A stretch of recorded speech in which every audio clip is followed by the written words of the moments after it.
जय हिंद दोस्तों, वेलकम है आपको जॉइन आर्मी प्लेटफॉर्म पे।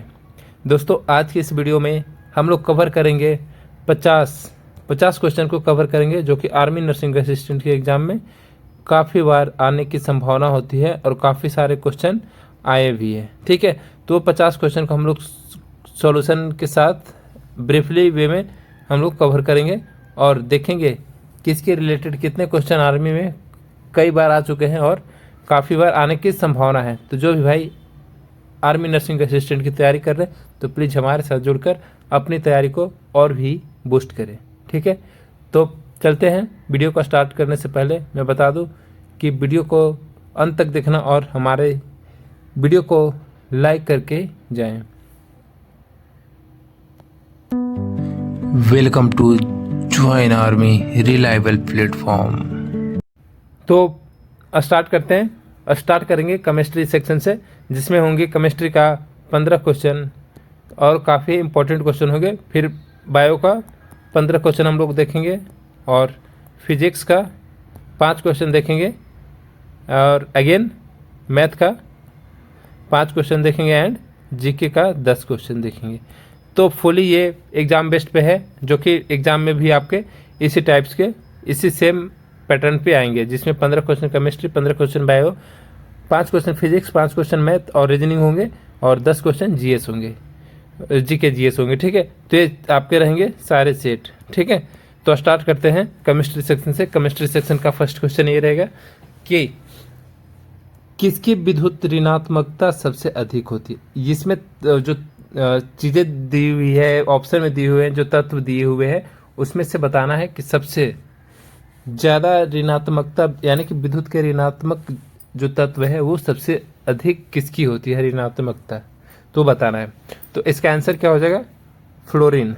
जो फ्लोरीन होता है वो विद्युत का सबसे ज़्यादा यानी कि सबसे अधिक ऋणात्मकता होती है। ठीक है, तो ये हो जाएंगे इसका आंसर। फिर इसी के रिलेटेड अगर क्वेश्चन देखें तो क्वेश्चन ये आ सकता है कि किस तत्व का विद्युत ऋणात्मकता सबसे कम होती है। हम लोग क्या देखें? सबसे अधिक विद्युत ऋणात्मकता वाली तत्व। लेकिन ये ना पूछकर ये पूछ दे कि सबसे कम, ठीक है, सबसे कम विद्युत ऋणात्मकता वाली तत्व कौन सी होंगे, तो उसका आंसर क्या हो जाएगा? आंसर हो जाएगा सोडियम। ठीक है, जो सोडियम है वो विद्युत सबसे कम विद्युत ऋणात्मकता वाली तत्व है। ठीक है, तो ये चीज़ें आप याद रखना। तो मैंने बताने का मकसद जो है, बताने का मेन पर्पस क्या है, क्यों? क्योंकि ये अगर क्वेश्चन जैसे सपोज दैट ये क्वेश्चन पूछा हुआ है कि विद्युत जो तत्व है सबसे किसकी विद्युत ऋणात्मकता सबसे अधिक है, तो एक क्वेश्चन ऑलरेडी पूछा हुआ है आर्मी नर्सिंग असिस्टेंट में। ठीक है, आर्मी नर्सिंग असिस्टेंट में क्वेश्चन ऑलरेडी पूछा हुआ है।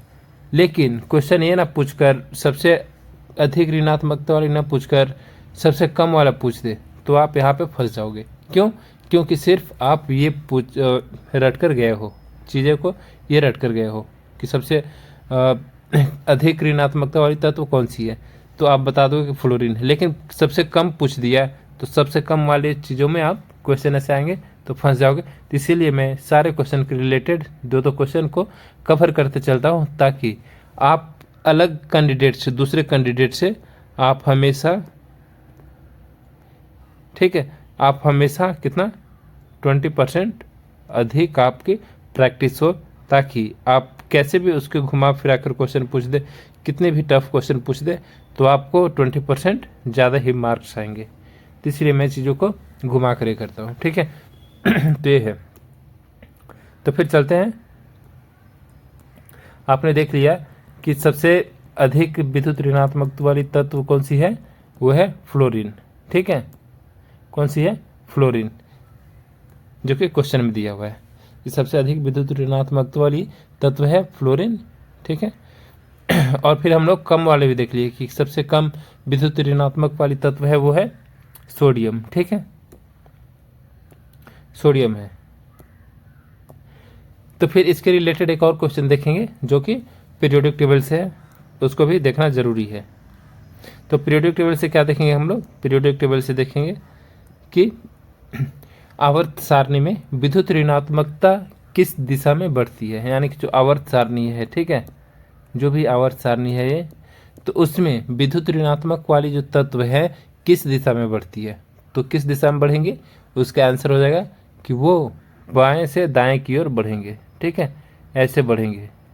जितने भी तत्व यहाँ से स्टार्ट होकर इधर जाएगा उसका विद्युत ऋणात्मक वाली जो क्या होगा, विद्युत का जो ऋणात्मकता है वो बढ़ते जाएंगे, ठीक है, तो ये होगा। तो फ्लोरीन क्या हो जाएगा, जो फ्लोरीन का सबसे अधिक विद्युत ऋणात्मकता है तो इधर इस साइड में होंगे, ठीक है। तो ये चीज़ें आप याद रखना। और जो मैंने बताया था कि सोडियम का सबसे कम है, तो सोडियम कहाँ पे होंगे, सोडियम स्टार्टिंग फेज में होंगे, ठीक है। तो ये चीज़ें आप सब याद रखना बिल्कुल, इसीलिए मैं एक एक क्वेश्चन करके बता रहा हूँ, ठीक है, ताकि आप भूल ना पाओ। फिर चलते हैं दूसरे क्वेश्चन की ओर। दूसरा क्वेश्चन क्या है, दूसरा क्वेश्चन है एक प्रबल क्षार का पीएच कितना होता है, यानी कि प्रबल क्षार का मतलब क्या होता है, जो स्ट्रॉन्ग जो बेस होते हैं, स्ट्रॉन्ग बेस, उसको हम प्रबल क्षार बोलते हैं। तो इसका आंसर क्या होगा, आंसर क्या हो जाएगा, आंसर हो जाएगा इसका, जैसा कि आपको पता है, पहले भी मैंने काफ़ी बार बताया हूँ कि जितने भी जो क्षार होते हैं यानी कि बेस होते हैं, उसका क्या होता है, पीएच अधिक होता है। तो यानी कि प्रबल क्षार है तो उसका क्या होगा, 7 से अधिक होगा। पीएच तो यही हो जाएगा ना कि 7 से अधिक होगा उसका पीएच, तो उसको हम लोग प्रबल क्षार बोलेंगे, ठीक है। तो ये सारी चीज़ें याद रखना है, क्योंकि काफ़ी इजी जी है, कभी आप फंस ना जाओ, इसलिए मैं बार बार चीज़ों को रिपीट करवाता हूँ, ठीक है। तो ये है। फिर इसी के रिलेटेड अगर क्वेश्चन देखें तो क्वेश्चन क्या आ जाएंगे इसके रिलेटेड कि उदासीन विलयन का पीएच क्या होता है। तो उदासीन विलयन जो विलयन होता है यानी कि जो सॉल्यूशन होता है उसका पीएच कितना होता है, उसका होता है 7, ठीक है। 7 से कम क्या होगा, 7 से जो कम होगा उसका हो जाएगा एसिडिक, ठीक है, यानी कि अम्लीय। जो 7 से अधिक होंगे,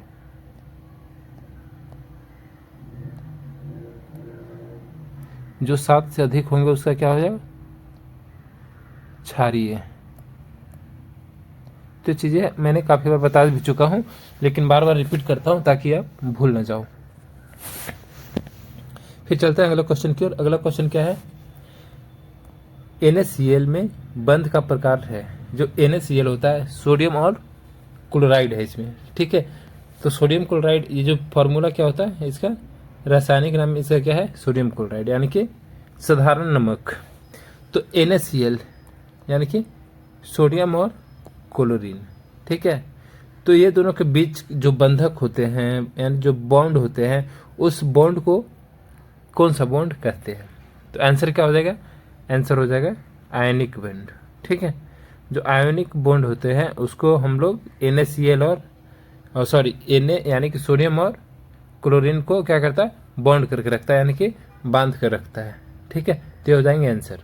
और इसके रिलेटेड अगर क्वेश्चन देखें तो क्वेश्चन ये आ जाएंगे, किस यौगिक में सहसंयोजक बंध होता है, यानी कि किस यौगिक में सहसंयोजक यानी कि कोवैलेंट बॉन्ड होते हैं।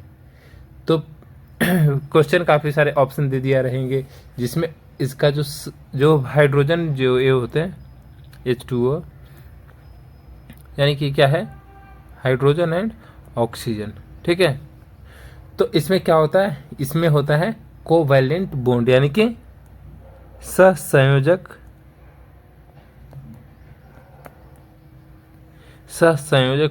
बंधक होता है, ठीक है, सहसंयोजक बंध होते हैं। तो ये जो H2O में जो बंध लगते हैं, जो बॉन्ड लगते हैं, वो सहसंयोजक बॉन्ड लगते हैं। तो ये चीज़ें आप याद रखना।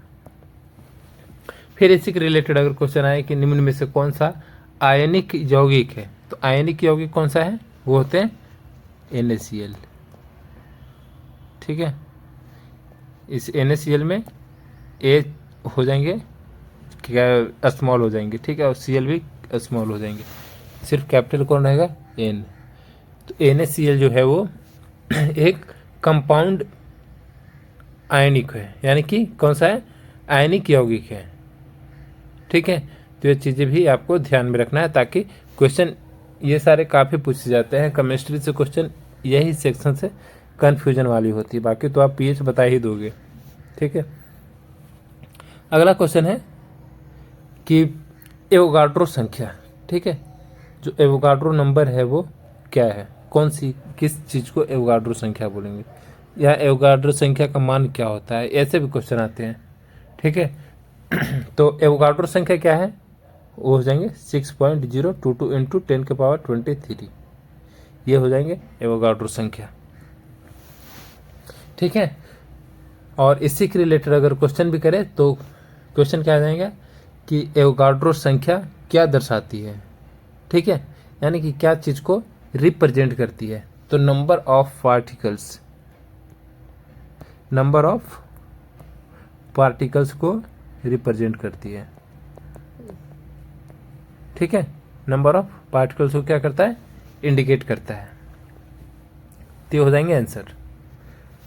और अगर इसी के रिलेटेड एक और क्वेश्चन है कि एक मोल में कितने कण होते हैं, जो एक मोल होते हैं उसमें कितने कण होते हैं, तो जितने भी एवोगाड्रो संख्या का जो वैल्यू है वो एक मोल में कण होते हैं, यानी कि क्वेश्चन आ गया कि एक मोल।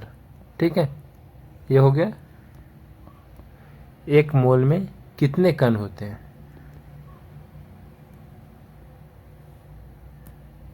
ठीक है,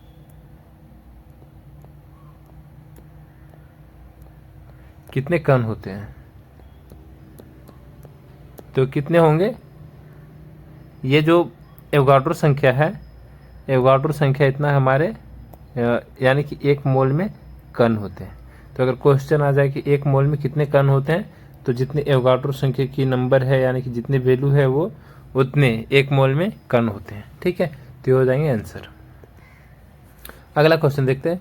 अगला क्वेश्चन क्या है, अम्ल धातु के साथ अभिक्रिया करके क्या बनाता है। जो एसिड होते हैं वो मेटल के साथ रिएक्ट करके क्या बनाता है, तो जब अम्ल धातु के साथ रिएक्ट करेगा तो वो क्या बनाएगा, वो बनाएगा हाइड्रोजन गैस। मैंने पहले भी काफ़ी बार रिपीट करते आता हूँ, काफ़ी बार बताते आता हूँ, क्योंकि इसके रिलेटेड जितने भी क्वेश्चन होते हैं मैं चिल्ला चिल्ला कर बताता हूँ कि हाँ ये चीज़ों को आप ध्यान में रखो, क्योंकि बहुत सारे दोस्त अभी, बहुत सारे हमारे भाई जो हैं वो अप्रैल 7 को आर्मी नर्सिंग असिस्टेंट का एग्ज़ाम देने वाले हैं, जो कि एएमसी सेंटर में होने वाली है, तो उनके लिए भी काफ़ी इंपॉर्टेंट होंगे क्योंकि जस्ट 1 घंटे निकाल कर इस क्वेश्चन को प्रैक्टिस करें, ताकि उनका 150 क्वेश्चन, क्योंकि हम लोगों ने कितने प्रैक्टिस कर रहे हैं, हम लोग प्रैक्टिस कर रहे हैं 50 क्वेश्चन, लेकिन 50 क्वेश्चन के लेकर हम लोग कितने क्वेश्चन को रिपीट कर रहे हैं, 150 क्वेश्चन को प्रैक्टिस कर रहे हैं। ठीक है, तो ये चीज़ें आपको अच्छी तरह से जानना चाहिए, क्योंकि अगर एक भी क्वेश्चन अगर आगे आ जाता है कोई भाई तो 2 नंबर आता है, तो 2 नंबर काफ़ी सारे होते हैं कंपटीशन के एग्ज़ाम में। ठीक है, लोग 0.5 से पीछे हो जाते हैं। ठीक है, तो चीज़ों को आप ध्यान में रखना। फिर आगे देखते हैं, आगे क्या है। हाँ, तो हम लोग क्वेश्चन क्या कर रहे थे कि अम्ल धातु के साथ क्रिया करके क्या बनाता है, तो वो हाइड्रोजन गैस को बनाता है। ठीक है, हाइड्रोजन गैस बनाता है। लेकिन अगर क्वेश्चन ये आ गया कि अम्ल प्लस धातु से क्या बनता है, जैसे क्वेश्चन ये आ गया, ठीक है, इसका आंसर क्या है, हाइड्रोजन गैस। लेकिन क्वेश्चन आ गया कि अम्ल प्लस धातु, ऐसे क्वेश्चन पूछ दिया, से क्या बनता है, तो क्या बनेगा, ऑप्शन में दे देगा H2O2 N2, ठीक है, CO2, तो आंसर क्या हो जाएगा, आंसर हो जाएगा आपका H2। ठीक है, आंसर क्या हो जाएगा, H2। क्यों, क्योंकि हम लोग यहाँ पढ़ रहे हैं कि अम्ल धातु के साथ अभिक्रिया करके बनाता है हाइड्रोजन गैस। लेकिन यहाँ पे ऐसे ना जस्ट ऐसे ही क्वेश्चन कर दिया, डायरेक्टली क्वेश्चन कर दिया, अम्ल प्लस धातु ऐड कर दिया। ठीक है, तो क्या बनेंगे, तो H2 बनेंगे, यानी कि हाइड्रोजन गैस बनेंगे। ठीक है, तो ये चीज़ें में आप कन्फ्यूजन ना पड़े। फिर चलते हैं अगला क्वेश्चन। अगला क्वेश्चन क्या है कि परमाणु संख्या 17 वाला तत्व कौन सा है। ठीक है, तो ये चीज़ें जितने फ्लोरीन, क्लोरीन, ब्रोमीन, आयोडीन, ये जितने भी तत्व हैं, ठीक है, ये सारे चीज़ों को, यानी कि जितने भी तत्व हैं पीरियोडिक टेबल का, जितने भी, मतलब आप जैसे पढ़ाई स्टार्ट करोगे ना तो आपको पता चलेगा कि किस किस का परमाणु संख्या और जो भी है चीज़ों को याद करना है, तो सारी चीज़ें आपको ध्यान में आ जाएगा। तो जो मेन चीज़ें हैं, यानी कि 20 जो हैं, 20 मेन, उन चीज़ों को आप परमाणु संख्या सब, परमाणु द्रव्यमान, सब जितने भी हैं चीज़ें, वो आप प्रैक्टिस कर लेना, पढ़ लेना, ताकि आपको दिक्कत ना हो। ठीक है, तो क्वेश्चन क्या है कि परमाणु संख्या 17 वाला तत्व कौन सा है। तो ये चीज़ें आप बार बार देखे होंगे कि 17, जैसे क्लोरीन का है 17, ठीक है, तो क्लोरीन का आप देख रहे होंगे, सोडियम का देख रहे होंगे, हाइड्रोजन का देख रहे होंगे, ऑक्सीजन का देख रहे हैं। ठीक है, तो ये सारी चीज़ें के तत्व का, जितने भी तत्व हैं, ये सारे को आप बार बार देख रहे होंगे, रिपीट हो रहे होंगे क्वेश्चन, तो आपको ध्यान में आ जाएगा कि कौन सी चीज़ों को मुझे याद रखना है। ठीक है, तो ये है। तो क्वेश्चन क्या था कि परमाणु संख्या 17 वाला तत्व कौन सा है, वो है क्लोरीन। लेकिन क्वेश्चन ये भी आता है, काफ़ी बार पूछे भी गए हैं क्वेश्चन कि परमाणु संख्या क्या दर्शाता है। और मैंने काफ़ी बार बताया हूँ कि जो परमाणु संख्या हो, यानी कि एटॉमिक नंबर, ठीक है, एटॉमिक नंबर क्या दर्शाता है, वो दर्शाता है प्रोटॉन को। ठीक है, प्रोटॉन्स को दर्शाता है, यानी कि हमारे जो तत्व की कितने परमाणु संख्या है वो क्या दर्शाता है, वो प्रोटॉन्स को दर्शाता है, किस तत्व का कितने प्रोटॉन है। ठीक है, तो ये चीज़ें हैं। फिर क्वेश्चन ये भी आए हैं, कई बार क्वेश्चन पूछा गया है कि परमाणु संख्या 11 वाला तत्व कौन सा है। यहाँ 17 की जगह 11 पूछ दिया, तो क्या हो जाएगा 11 वाला, वो है सोडियम। ठीक है, Na क्या इंडिकेट करता है, सोडियम। ठीक है, ये चीज़ें, तो ये चीज़ें आप याद रखना। अगला क्वेश्चन देखते हैं। अगला क्वेश्चन क्या है, ऑक्सीकरण की परिभाषा क्या है। जो ऑक्सीकरण है उसकी परिभाषा क्या है। ठीक है, तो ऑक्सीकरण की परिभाषा क्या है, मैंने बताया हूँ, काफ़ी बार क्वेश्चन बताया हूँ ये, कि ऑक्सीकरण यानी कि इसको ऑक्सीडेशन इंग्लिश में बताते हैं। ठीक है, तो ऑक्सीडेशन की परिभाषा क्या है, तो वो इलेक्ट्रॉन जो होते हैं वो खोते हैं। ठीक है, यानी कि ऑक्सीकरण, ठीक है, तो ये इलेक्ट्रॉन को खोना, यानी कि लॉस ऑफ इलेक्ट्रॉन। लेकिन अगर ऑक्सीकरण की जगह अवकरण हो जाएगा, ठीक है, और ऑक्सीडेशन की जगह रिडक्शन हो जाएगा।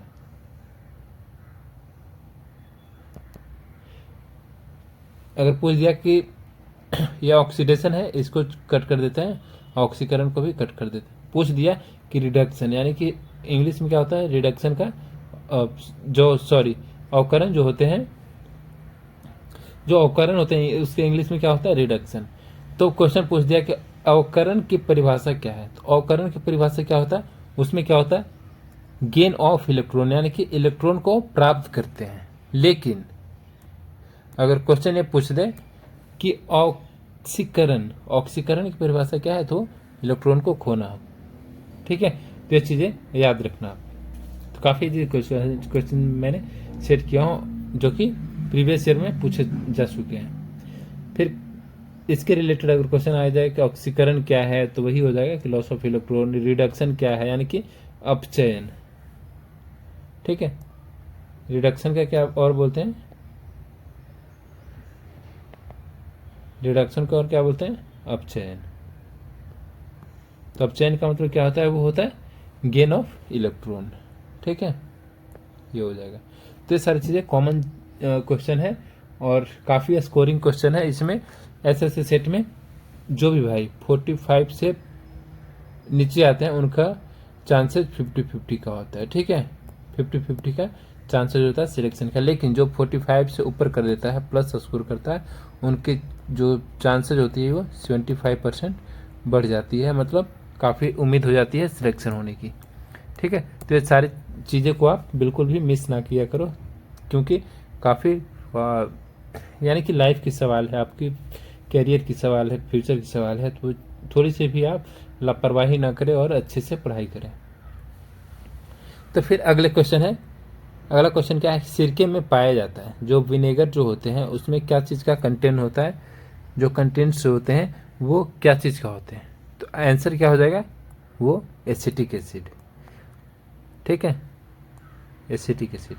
या क्वेश्चन भी पूछा जा सकता था कि सिरके में कौन सा अम्ल पाया जाता है, तो कौन सा अम्ल पाया जाएगा, वो है एसिटिक एसिड। ठीक है, तो क्वेश्चन डायरेक्टली पूछ दिया कि सिरके में पाया जाता है, तो क्या, तो वो एसिटिक एसिड पाया जाता है। ठीक है, तो ये जो चीज़ें हैं वो भी थोड़ी सी कन्फ्यूजिंग है न्यू कैंडिडेट के लिए जो पहली बार एग्ज़ाम दे रहे हैं। वो बताएंगे कि सर मैंने तो पढ़ा था कि सिरके में कौन सा अम्ल पाया जाते हैं, लेकिन वहाँ तो पूछा था कि सिरके में पाया जाता है, क्या पाया जाता है। तो आपको थोड़ी सी माइंड, प्रेजेंट ऑफ माइंड रखना है, चीज़ों को फिर से मेमोराइज करना है कि चीज़ें मैंने क्या पढ़ा था, क्या चीज़ इसमें होना चाहिए। ठीक है, तो ये सारी कॉमन चीज़ें हैं, लेकिन थोड़ी जानना चाहिए। ठीक है, फिर इसके रिलेटेड अगर क्वेश्चन देखें तो क्वेश्चन आ जाएगा कि सिरके में क्या पाया जाता है। ठीक है, तो सिरके में क्या पाया जाता है, जैसे यहाँ पे एसिटिक एसिड दे दिया। ठीक है, यहाँ पे दे दिया कि CH3COOH। ठीक है, तो ये क्या है, ये एसिटिक एसिड का फार्मूला है। ठीक है, तो कभी नाम से भी दे देगा, कभी उसका केमिकल फार्मूला भी दे देगा। ठीक है, तो उस क्वेश्चन पूछने का थोड़ा सा ढंग अलग होगा, तो ये सारी चीज़ें पता होना चाहिए कि एसिटिक एसिड का जो एसिटिक अम्ल होता है उसके फार्मूला क्या होता है। अगर आपको एसिटिक अम्ल का फार्मूला ही नहीं पता चलेगा तो आप वो क्वेश्चन को मिस कर दोगे, और जो भी भाई थोड़ा बहुत पढ़ाई किया है वो जान जाएगा क्वेश्चन को और टिक कर देगा, तो उसका +2 नंबर आपसे ज़्यादा हो जाएगा, तो आप 2 नंबर पीछे हो जाओगे। इसीलिए मैं लाया हूँ ये ऐसे जो टेक्निक है, ये ऐसे टेक्निक पूरे यूट्यूब पे नहीं मिलेंगी जो ऐसे टेक्निक से पढ़ाते हैं। क्योंकि ऐसे तो पढ़ा देंगे कि सिरके में क्या पाया जाता है, एसिटिक अम्ल, सल्फ्यूरिक अम्ल इसमें पाया जाता है, नाइट्रिक अम्ल ऐसे पाया जाता है। लेकिन अगर क्वेश्चन ये बार बार रिपीट हो रहे हैं क्योंकि ये क्वेश्चन पूछा गया है प्रीवियस ईयर का। ठीक है, तो अगर पिछले बार पूछा था कि एसिटिक अम्ल सिरके में क्या पाया था, तो एसिटिक अम्ल। ठीक है, लेकिन क्वेश्चन इस बार ये पूछ दिया कि सिरके में क्या पाया जाता है। ठीक है, और वो दे दिया CH3 COOH और HCl H2SO4 HNO3। ठीक है, HNO3, ये सारी चीज़ें दे दिया, तो आप क्या टिक करोगे, क्योंकि आपको एसिटिक एसिड का फॉर्मूला ही नहीं पता है, तो आप कहीं भी टिक कर दो या छोड़ दोगे कि निगेटिव मार्क ना आ जाए, और जिसको पता है वो टिक कर देगा CH3 COOH, तो उनका नंबर ज़्यादा हो जाएगा। ठीक है, तो आप समझ पा रहे हो। फिर चलते हैं अगले क्वेश्चन में। तो आप अच्छे हो, इंटेलिजेंस हो, आप नर्सिंग असिस्टेंट की तैयारी कर रहे हो, तो कॉमन चीज़ें को आप बिल्कुल से अच्छे से समझ पा रहे होंगे आप। अगला क्वेश्चन क्या है, अगला क्वेश्चन ये है कि जल क्या है, व्हाट इज जल। ठीक है, तो जल क्या है, जल एक उदासीन है, क्योंकि इसका जो सॉल्यूशन होता है, ठीक है, सॉल्यूशन होता है जो तो उसका पीएच क्या होता है, यानी कि जो जल का जो है उसका पीएच क्या होता है, उसका पीएच होता है 7।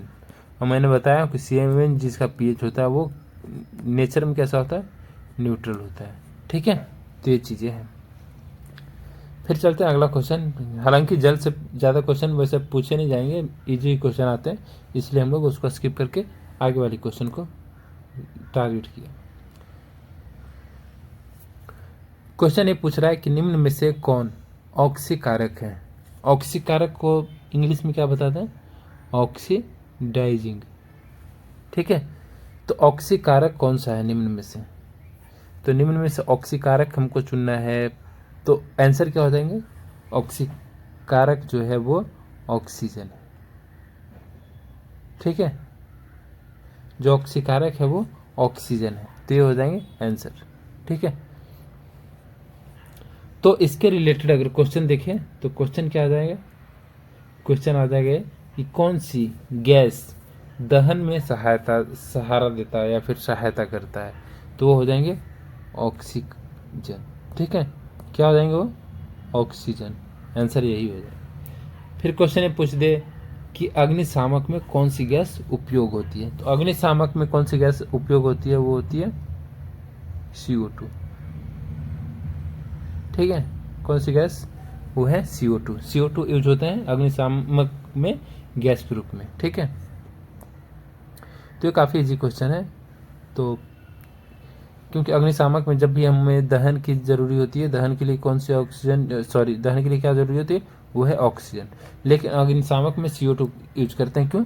क्योंकि जब भी किसी चीज़ को जलना होता है, ठीक है, सपोज दैट ये जल रहा है, ये जो चीज़ें हैं वो जल रहा है, तो यहाँ पे क्या जरूरी हो रहा है, यहाँ पे ऑक्सीजन की जरूरी हो रहा है। लेकिन जब CO2 हमारे इसके संपर्क में आता है तो क्या करता है, CO2 संपर्क में आने से ये क्या करता है, ऑक्सीजन जो है वो उसको न्यूट्रलाइज कर देता है। तो जब भी ऑक्सीजन को न्यूट्रलाइजेशन हो जाएगा तो वो दहन जो है, यानी कि जो जल रही है चीज़ें, वो क्या हो जाएगा, सडनली स्टॉप हो जाएंगे। ठीक है, जो चीज़ें जल रही हैं वो सडनली क्या हो जाएंगे, स्टॉप हो जाएंगे। ठीक है, तो ये चीज़ें होता है, इसीलिए हम लोग जो CO2 होता है यूज करते हैं अग्निशामक रूप में। ओके, फिर अगला क्वेश्चन देखते हैं। अगला क्वेश्चन क्या है, निम्न में से कौन ऊष्माक्षेपी अभिक्रिया है, यानी कि एक जो थर्मिक रिएक्शन है। तो इनमें से कौन सी चीज़ें जो है वो ऊष्माक्षेपी अभिक्रिया है, वो बताना है।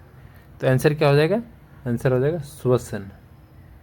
जो रेस्पिरेशन है वो क्या है, ऊष्माक्षेपी अभिक्रिया है। ओके, ऊष्माक्षेपी। तो अगर इसके रिलेटेड अगर क्वेश्चन देखें तो क्वेश्चन क्या हो जाएंगे कि कौन सी प्रक्रिया ऊर्जा मुक्त करती है। इसमें से वो प्रोसेस बताना है जिसमें ऊर्जा क्या होता है, मुक्त होती है। तो आंसर क्या हो जाएगा, आंसर हो जाएगा रेस्पिरेशन।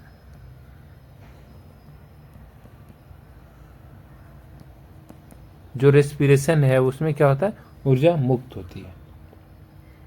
फिर सेकंड क्वेश्चन ये भी पूछ सकता है कि कौन सी प्रक्रिया ऊर्जा अवशोषित करता है, यानी कि ऊर्जा को क्या करता है, एब्जॉर्ब करता है, एनर्जी को एब्जॉर्ब करता है। तो उसका आंसर बताना, तो हो जाएगा क्या, प्रकाश संश्लेषण। क्योंकि मैंने बताया था कि जो प्रकाश संश्लेषण में क्या होता है,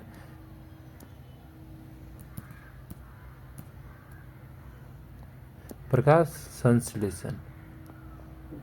तो प्रकाश संश्लेषण में क्या होता है, शायद में भी संश्लेषण थोड़ी सी गलत लग रहा है। ठीक है, थोड़ा देख लेना। तो प्रकाश संश्लेषण में क्या होता है, जो पत्ती होते हैं, सपोज दैट ये पत्ती है, ठीक है, ये क्या है, पत्ती है। ठीक है, तो पत्ती में क्या होता है, प्रकाश संश्लेषण कैसे होता है, प्रकाश संश्लेषण होता है पत्ती से, पत्ती में सनलाइट आती है, जो क्लोरोफिल होती है पत्ती में, जो हरे रंग की होती है, वो क्या करता है, लाइट को एब्जॉर्ब करता है। जो सनलाइट होता है उसको एब्जॉर्ब करता है, उसके थ्रू प्रकाश का संश्लेषण करता है, यानी कि फोटोसिंथेसिस करता है।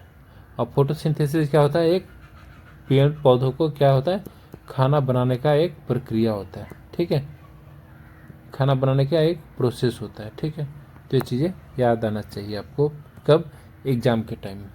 क्योंकि प्रकाश संश्लेषण से जितने भी फोटोसिंथेसिस का क्वेश्चन है वो सारे क्वेश्चन हम लोगों ने सोल्व कर चुका है।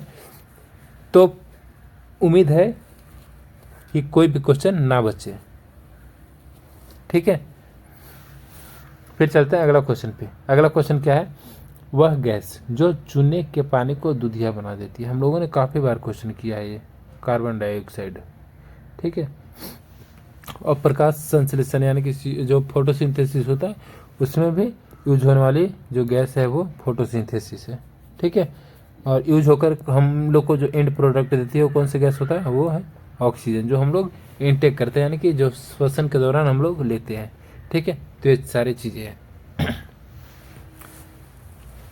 तो क्वेश्चन क्या था कि वह गैस जो चूने के पानी को दूधिया बना देती है, उसका आंसर क्या हो जाएगा, आंसर हो जाएगा कार्बन डाइऑक्साइड CO2।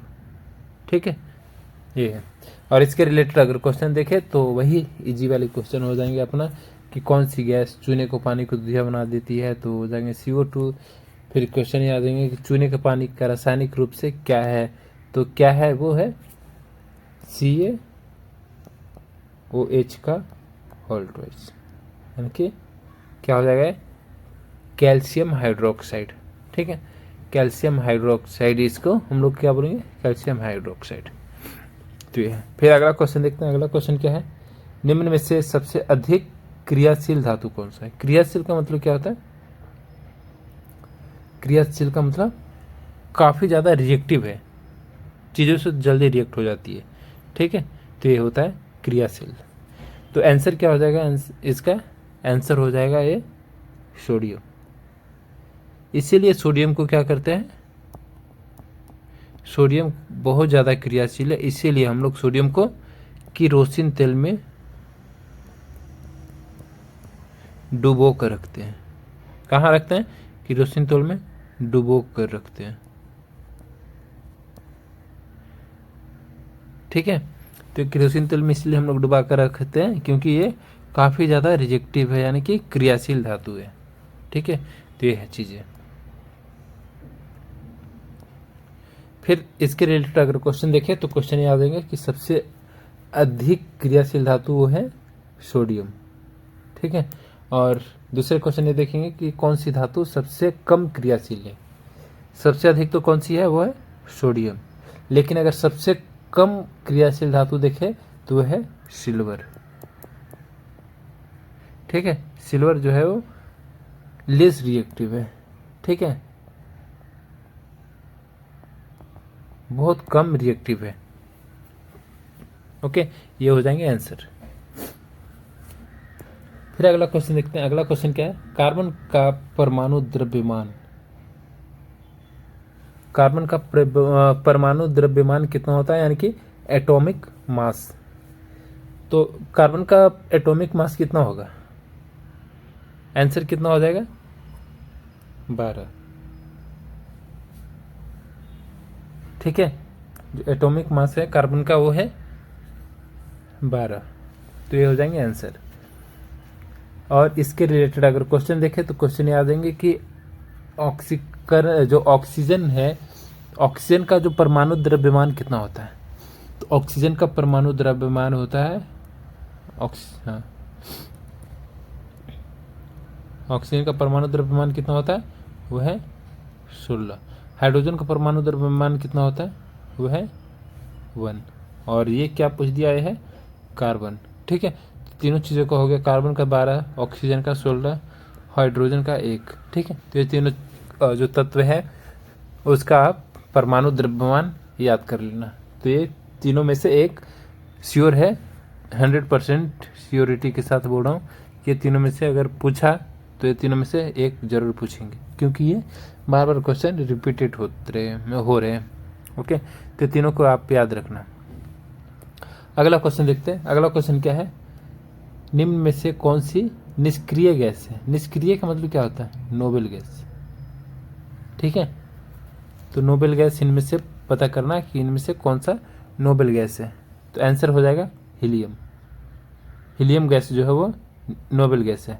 और इससे हम लोग अगर क्वेश्चन ये भी पूछा जा सकता है कि गुब्बारों में भरी जाने वाली गैस कौन सी है। तो गुब्बारों में भरी जाने वाली गैस हीलियम है। क्यों, क्योंकि ये सबसे लाइट गैस है। ठीक है, लाइट गैस है, इसलिए हम लोग इसको गुब्बारे में भरकर उड़ाते हैं। ओके, तो ये हो जाएंगे। अगला क्वेश्चन देखते हैं। यहाँ से हम लोग देखेंगे, हम लोगों ने अभी किया केमिस्ट्री का, और यहाँ से हम लोग करेंगे बायोलॉजी का क्वेश्चन करेंगे। ठीक है, बायोलॉजी का क्वेश्चन करेंगे, जिसमें हम लोग बायोलॉजी के कितने क्वेश्चन करेंगे, वो है 15 क्वेश्चन करेंगे।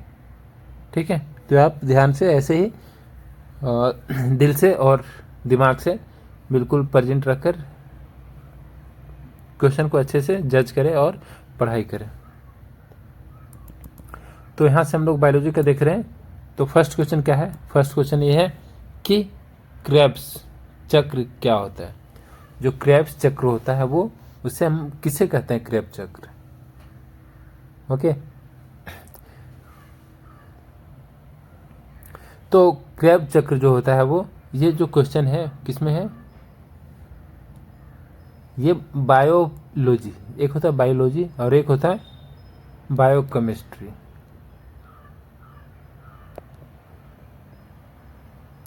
ठीक है। तो बायोकेमिस्ट्री का क्वेश्चन है कि क्रेब चक्र, ठीक है। तो क्रेब चक्र किसे कहते हैं? तो आंसर क्या हो जाएगा इसका? आंसर हो जाएगा माइटोकॉन्ड्रियल मैट्रिक्स। जितने भी हमारी जो बॉडी में माइटोकॉन्ड्रियल मैट्रिक्स होते हैं उसको क्या बोलते हैं? क्रेब चक्र। ओके, यानी कि उसको उसी में होता है क्रेब चक्र। कहाँ होता है? तो माइटोकॉन्ड्रियल मैट्रिक्स में क्रेब चक्र होता है। तो ये चीज़ें आप ध्यान में रखना। अगर इसके रिलेटेड अगर क्वेश्चन देखें तो क्वेश्चन ही आ जाएंगे कि कभी पूछा भी गया है कि क्रेब चक्र कहाँ होता है, तो आप बोल सकते हो सिर्फ कि माइटोकॉन्ड्रिया में होता है। ये छोड़ भी दो तो आप बोल सकते हो कि माइटोकॉन्ड्रिया में, हमारे बॉडी में माइटोकॉन्ड्रिया में क्रेब चक्र होते हैं। और सेकंड क्वेश्चन ये भी आता है, इससे रिलेटेड क्वेश्चन है कि कोशिका का पावर हाउस किसे कहा जाता है? तो आप सबको पता है कि कोशिका का पावर हाउस माइटोकॉन्ड्रिया को भी बोला जाता है, माइटोकॉन्ड्रिया के बोला जाता है, मतलब भी क्या होता है? माइटोकॉन्ड्रिया के ही बोला जाता है। ये हो जाएंगे आंसर। और क्रेब चक्र कहाँ होता है? तो आप बोल सकते हो कि माइटोकॉन्ड्रियल मैट्रिक्स में होते हैं, ठीक है। तो ये है आंसर।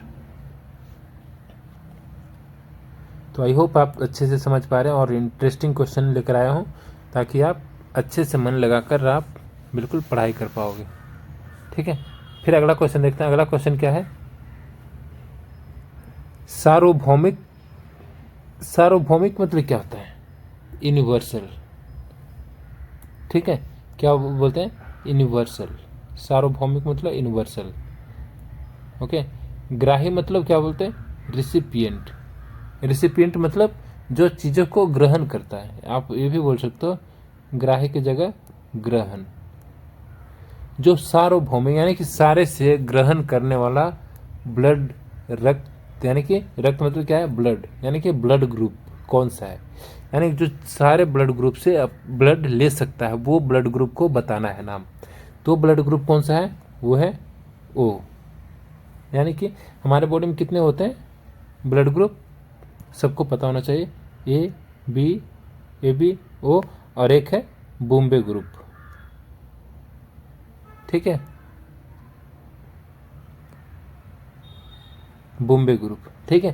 तो ये काफ़ी लेस क्वांटिटी है, ये बहुत कम को मिलता है बॉम्बे ग्रुप, लेकिन मेनली जो है वो 4 है और इसको लेकर टोटल कितना है?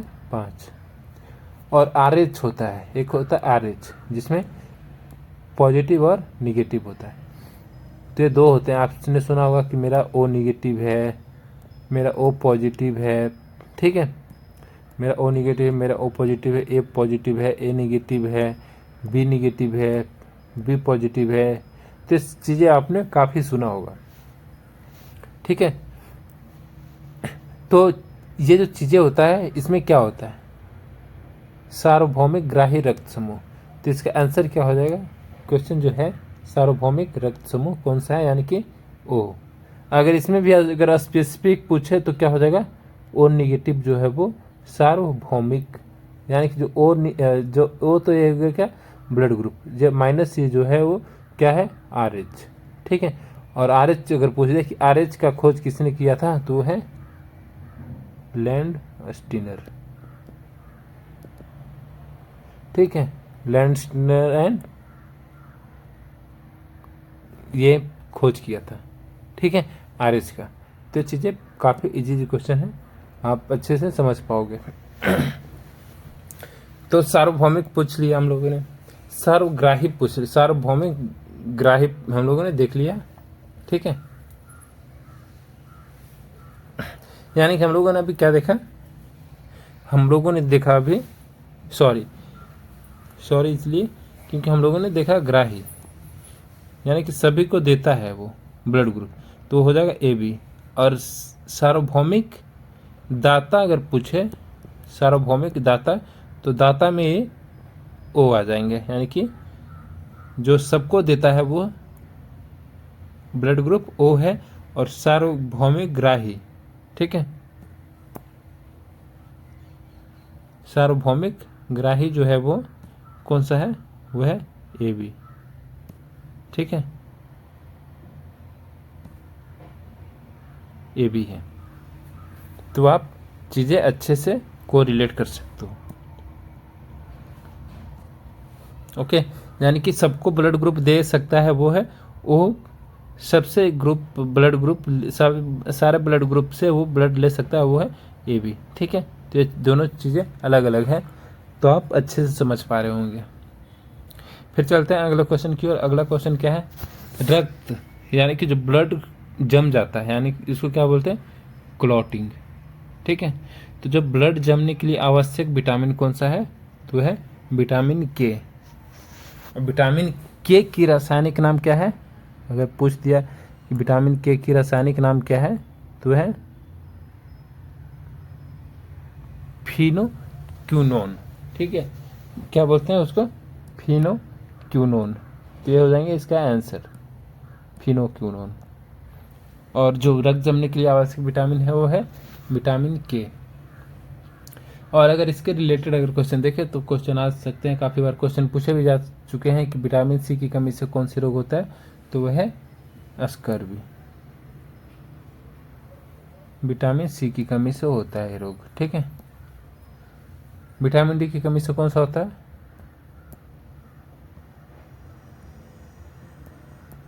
विटामिन डी की कमी से कौन सा होता है, वो है रिकेट्स। ठीक है, रिकेट्स। और विटामिन सी की कमी से स्कर्वी होते हैं।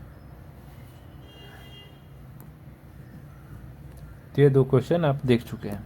अगला क्वेश्चन देखते हैं। अगला क्वेश्चन है फाइब्रिनोजेन को फाइब्रिन में बदलने वाला एंजाइम्स है। वो कौन सा एंजाइम्स है जो फाइब्रिनोजेन को फाइब्रिन में चेंज करता है, तो चीज़ों को बताना है। ठीक है, जो फाइब्रिनोजेन को फाइब्रिन में कन्वर्ट कर रहा है। तो आंसर क्या हो जाएगा, आंसर हम लोग देखेंगे। आंसर इसका हो जाएगा, काफ़ी बार मैंने बताया हूँ, थ्रोम्बिन जो है, थ्रोम्बिन जो है वो फाइब्रिनोजोन को, फाइब्रिनोजेन जो है वो उसको किस में चेंज करता है, फाइब्रिन में। तो चेंज करने के तत्पश्चात यानी कि उसके बाद क्या होता है, जो हमारे ब्लड जो क्लॉट हो रहे हैं, सॉरी जो ब्लड हमारे क्या होता है, यहाँ से स्पील आउट हो रहा है, यानी कि यहाँ से कट गया है, यहाँ से बाहर निकल रहा है, बह रहा है। तो ये क्या करता है, वहाँ पे जाकर एक क्लॉटिंग फैक्टर का काम करते हैं, एक क्लॉटिंग का काम करता है। और यहाँ पे क्या करता है, जो फाइब्रिनोजेन आकर फाइब्रिन में कन्वर्ट हो जाते हैं और यहाँ पे चीज़ें वो ब्लॉक हो जाते हैं, ब्लड को जो बाहर आना रुक जाते हैं। ठीक है, तो ये होते हैं। और इसके रिलेटेड अगर क्वेश्चन देखें तो इसके रिलेटेड क्वेश्चन आता है कि रक्त जमाने में कौन सा एंजाइम काम करता है, तो है थ्रोम्बिन। ठीक है, थ्रोम्बिन।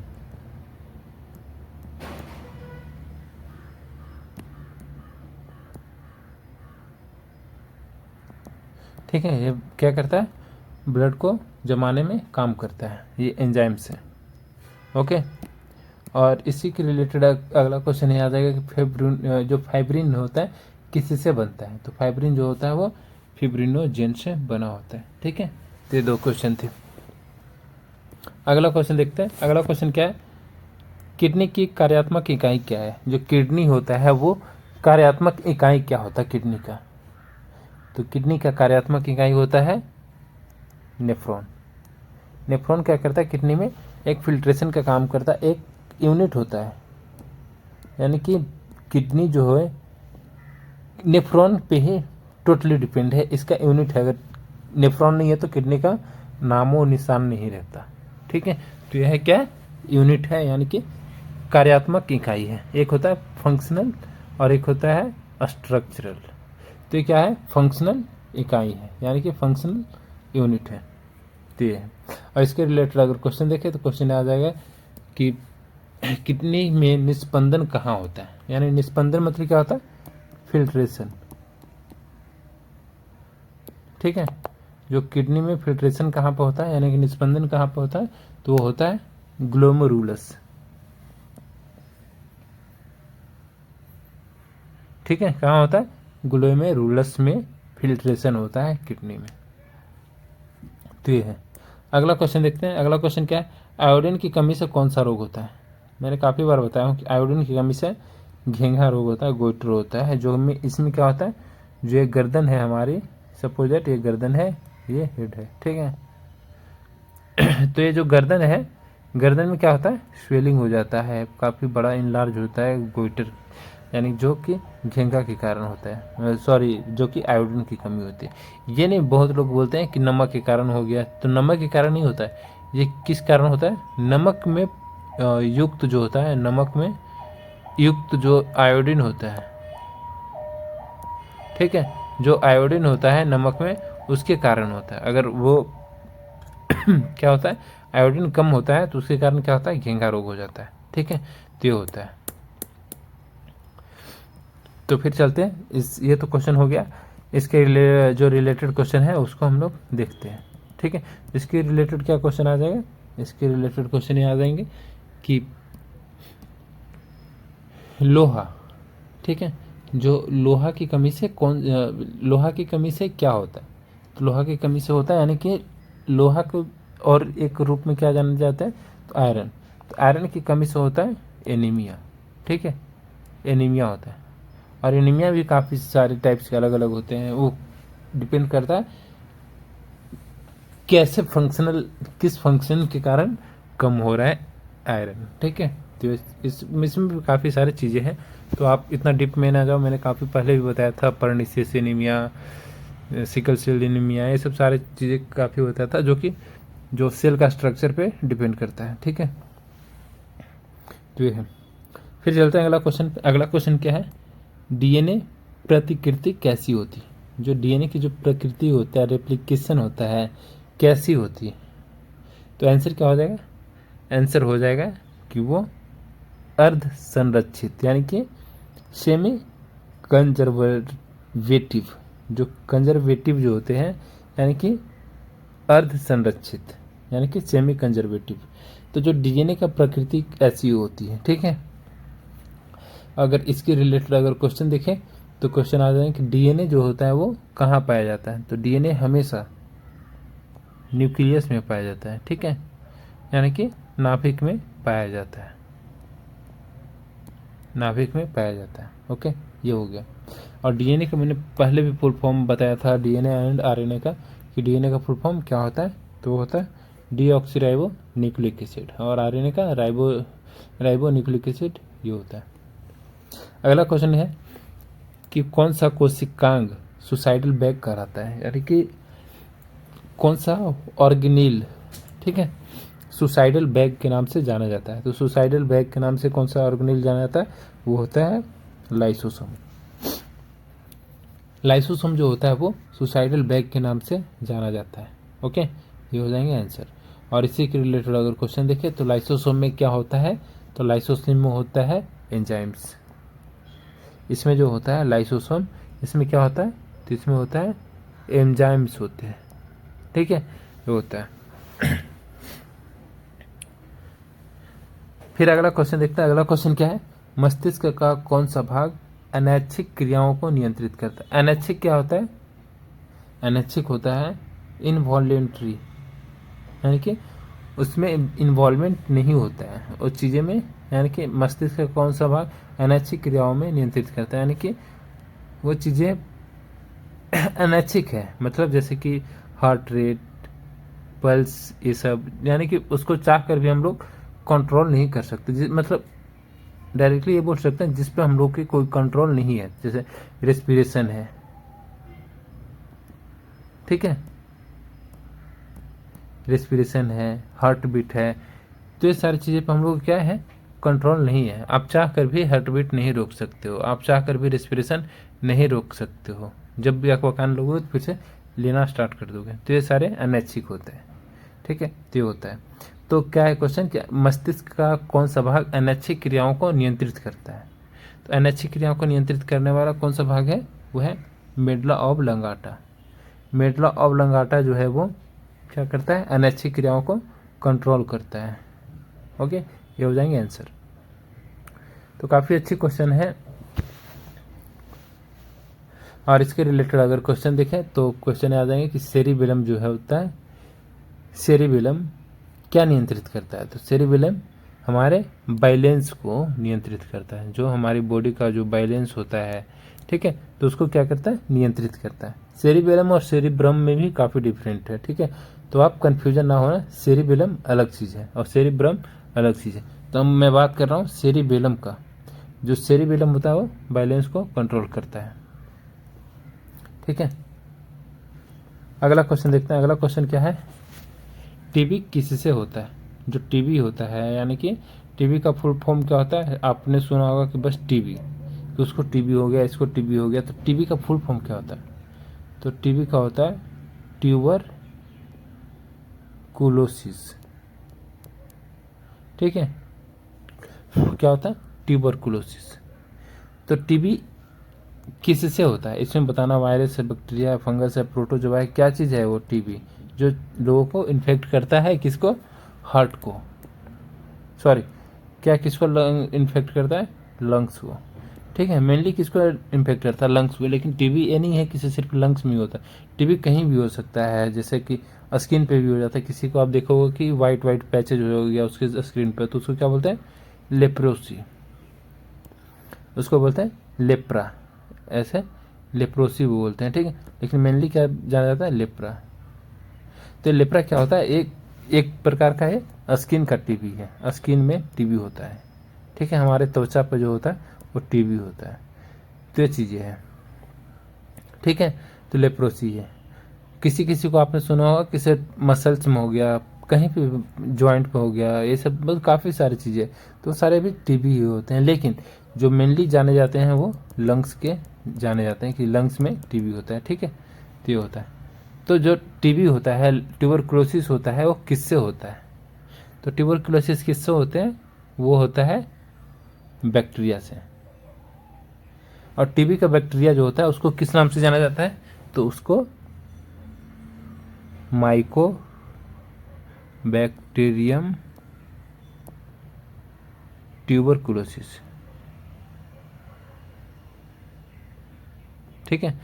ये इतनी बड़ी लंबी नाम है, माइकोबैक्टीरियम ट्यूबरकुलोसिस, ठीक है। ये है माइको, जो टीबी का जो बैक्टीरिया है उसको नाम है, ठीक है। तो अगर इसके बारे में किसी को जानकारी चाहिए तो इसके बारे में मैं काफ़ी डिस्क्राइब वे में बता दूंगा, पूरे 1 घंटे का लेक्चर बना दूंगा, अगर किसी को चाहिए तो बताना, ठीक है। फिर चलते हैं अगला क्वेश्चन। अगला क्वेश्चन क्या है, मनुष्य में निषेचन कहाँ होता है। निषेचन का मतलब क्या होता है, फर्टिलाइजेशन, ठीक है। तो मनुष्य में यानी कि फीमेल में, ठीक है, क्योंकि मेल में तो निषेचन होंगे नहीं, यानी कि फर्टिलाइजेशन तो होंगे नहीं, तो ये कहाँ पे होंगे, फीमेल में होंगे, ठीक है। तो फीमेल में निषेचन कहाँ पे होगा, फीमेल में निषेचन कहाँ पे होगा, निषेचन मतलब फर्टिलाइजेशन, ठीक है। तो निषेचन होगा फीमेल में, वो भी जगह है वो फैलोपियन ट्यूब। तो फैलोपियन ट्यूब कहाँ पे होती है, जो फीमेल का जो रिप्रोडक्टिव जो ऑर्गेन होते हैं, ठीक है। मैं एग्जैक्ट तो नहीं बना पा रहा हूँ,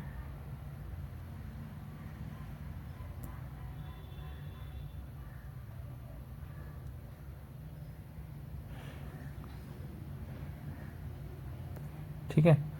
मैं एग्जैक्ट तो नहीं बना पा रहा हूँ, लेकिन थोड़ी सी आप आइडिया एक देख सकता हूँ मैं, थोड़ी सी, ठीक है। तो ये होता है, तो ये इधर जाता है, जो ये इधर आता है ना, ये होता है फैलोपियन ट्यूब। ये जो नली जैसी आ रही है ये होता है फैलोपियन ट्यूब। तो निषेचन यानी फर्टिलाइजेशन कहाँ पे होता है, इधर ही होता है, क्योंकि ये इधर से एग आता है और इधर से स्पर्म आता है, ठीक है। और यहाँ पे सपोज दैट यहाँ पे एक जगह है, जो भी है, मतलब कहीं पे हो सकता है, इधर यहाँ पे ऐसे क्या होगा, जो एग और जो स्पर्म आए और एक दूसरे से कनेक्ट करके फर्टिलाइज करना स्टार्ट कर देते हैं, ठीक है।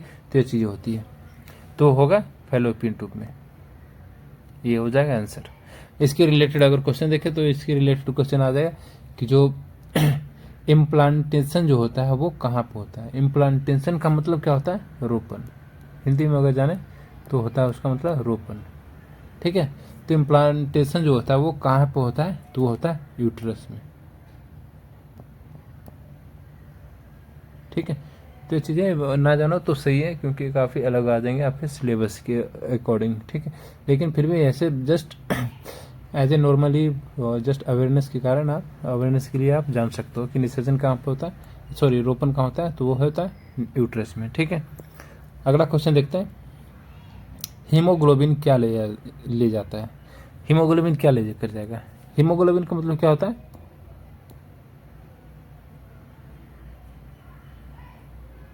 ठीक है, इसमें दो चीजें हैं, हीम और ग्लोबिन। ठीक है, तो हीम क्या है? हीम एक आयरन है, ग्लोबिन क्या है? एक प्रोटीन है। ठीक है, हीम क्या है? आयरन है, ग्लोबिन क्या है? एक प्रोटीन है। तो ये दोनों चीज़ों से मिलकर बनाता है, तो आयरन और प्रोटीन। ठीक है, ये है। तो हीमोग्लोबिन क्या ले जाता है? हीमोग्लोबिन क्या लेकर जाएगा? वो ऑक्सीजन को लेकर जाता है, यानी कि जो ऑक्सीजनेटेड ब्लड है, ठीक है, जो ऑक्सीजनेटेड ब्लड है उसको क्या करता है? कैरी करता है, उसी के थ्रू जाकर और सारे टिश्यू के, मतलब हमारी बॉडी के विभिन्न अंगों में जाकर, हमारे सारे टिश्यू को ले जाकर वो क्या करता है? ऑक्सीजन सप्लाई करता है, ताकि हमारे जो ग्रोथ के लिए, टिश्यू को ग्रोथ के लिए, टिश्यू को हेल्थ के लिए काफ़ी आवश्यक होता है क्या? ऑक्सीजन। और हीमोग्लोबिन के थ्रू क्या मिलता है? न्यूट्रिएंट्स मिलता है, जो हमारी बॉडी में, जो हमारे बॉडी को टिश्यू के लिए चाहिए न्यूट्रिएंट्स, वो हमारे हीमोग्लोबिन से प्राप्त होता है। ठीक है, तो ये हो गया। अगला क्वेश्चन देखते हैं। अगला क्वेश्चन क्या है? नेफ्रॉन में रक्त का निस्पंदन कहाँ होता है? जो नेफ्रॉन होते हैं, यानी कि हमारे जो क्या होता है, किडनी का एक यूनिट होता है नेफ्रॉन। तो नेफ्रॉन में रक्त का स्पंदन कहाँ होता है? तो इसका आंसर क्या हो जाएगा? आंसर हो जाएगा ग्लोमेरुलस में। मैंने अभी बताया था कि ग्लोमेरुलस में, यानी कि नेफ्रॉन का ग्लोमेरुलस में रक्त का निस्पंदन यानी कि फिल्ट्रेशन होता है। ठीक है, ये होता है। और इसके रिलेटेड अगर क्वेश्चन देखें तो क्वेश्चन आ जाएगा कि मूत्र का निर्माण कहाँ होता है? तो मूत्र का निर्माण भी नेफ्रॉन में ही होता है। ठीक है, यानी कि जो यूरिन का जो फॉर्मेशन होता है वो हमारे नेफ्रॉन में होता है, ये वो। ठीक है, ये अगला क्वेश्चन देखते हैं। अगला क्वेश्चन क्या है? टीकाकरण के बाद विकसित प्रतिरक्षा कैसी होती है? यानी जो टीकाकरण होता है, इम्यूनिटी जो डेवलपमेंट के लिए हम लोग क्या करते हैं? वैक्सीनेशन करते हैं। तो उसका विकसित प्रतिरक्षा, यानी पूछ रहा है कि टीकाकरण के बाद विकसित प्रतिरक्षा होती है, वो कैसी होती है? प्राकृतिक होती है, कृत्रिम सक्रिय होता है, निष्क्रिय होता है, जन्मजात होता है, क्या होता है? वही बताना है। ठीक है, तो आंसर क्या हो जाएगा? आंसर हो जाएगा कृत्रिम सक्रिय, यानी कि आर्टिफिशियल एक्टिव। ये होगा आर्टिफिशियल एक्टिव। ठीक है, ये हो जाएंगे, यानी कि जो हमारे द्वारा दिए जा रहे हैं, यानी कि जो मानव के द्वारा दिए जा रहे हैं। ठीक है, मानव के द्वारा दिए जाते हैं, लेकिन वो सक्रिय होता है, एक्टिव होता है। यानी कि जो टीकाकरण होता है वो क्या होता है? एक्टिव होता है। लेकिन हमारे जो मदर्स के मिल्क से मिलता है वो क्या होता है? नेचुरल होता है। ठीक है, ये होता है। तो आप ये चीज़ें को नोट कर सकते हो अपने नोटबुक में। सारे काफ़ी इंपॉर्टेंट क्वेश्चन को मैं कवर करते चल रहा हूँ। अगला क्वेश्चन देखते हैं। अगला क्वेश्चन क्या है? गैसों का आदान प्रदान कहाँ होता है? मैं काफ़ी बार बताया हूँ इसके बारे में कि गैसों का जो आदान प्रदान होता है वो हमेशा एल्वोलाई में होता है। एल्वोलाई को मैंने स्ट्रक्चर भी दिया था कि जो लंग्स है, सपोज दैट ये लंग्स है। ठीक है, तो लंग्स में क्या है? यहाँ पे ग्रेप्स लाइक एक बंच होता है जो एल्वोलाई होता है। ठीक है, तो यहाँ पे क्या होता है? ऑक्सीजन क्या करता है? ऑक्सीजन एक तरह से आता है CO2 यहाँ पे आता है, और यहाँ पे फिल्टर होकर ऑक्सीजन ये इनटेक यानी कि आउटलेट होता है। यहाँ से इनटेक होता है क्या? CO2। तो ये होता है, यानी कि एल्वोलाई में ये बंच लाइक एक सपोज दैट एक ऐसा होता है। ठीक है, ऐसा एक ग्रेप्स लाइक बंच होता है। तो यहाँ पे क्या होता है? गैसियस एक्सचेंज होता है, यानी कि गैसों का एक्सचेंज होता है। ठीक है, गैस यहाँ पे एक्सचेंज होते हैं, और यानी कि जो CO2 आता है हमारी बॉडी से अनेक भागों से, और O2 में कन्वर्ट होकर ये बाहर आता है। ठीक है, तो ये होता है। तो वो कहाँ पे होता है? एल्वोलाई में होता है। तो ये चीज़ें याद रखना आप। अगला देखते हैं क्वेश्चन। अगला क्या है क्वेश्चन? क्वेश्चन ये है कि एक वस्तु समान गति से चलती है लेकिन दिशा बदलती है, तो उसमें क्या होगा? यानी कि एक वस्तु जो है वो समान गति से चल रही है, लेकिन जब दिशा बदल जाती है तो उसमें क्या होगा?